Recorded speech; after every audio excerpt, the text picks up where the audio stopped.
बच्चों की तालीम के हवाले से चंद ऐलानात हैं।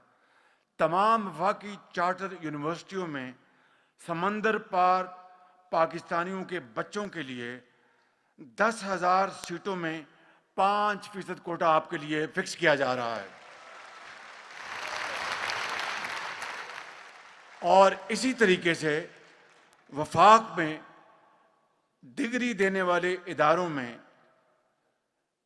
10,000 सीटें हैं वहाँ पर वफाक के अंदर जो डिग्री अवार्ड करती हैं। 10,000 सीटों में 5% कोटा आपके बच्चों के लिए मुख्तस किया जा रहा है। समंदर पार पाकिस्तानियों के बच्चों के लिए मेडिकल कॉलेजों में 15% कोटा रखा जा रहा है, 15%। इस फैसले से 3,000 बच्चे और बच्चियों को मेडिकल कॉलेजेस में पाकिस्तान में दाखिला मिल सकेगा इंशाअल्लाह।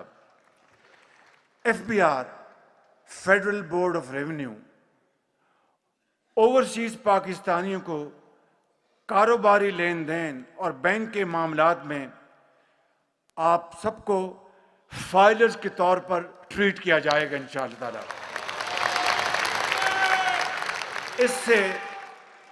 इससे आपको टैक्स अदायगी में बड़ा रिलीफ मिलेगा इंशाअल्लाह।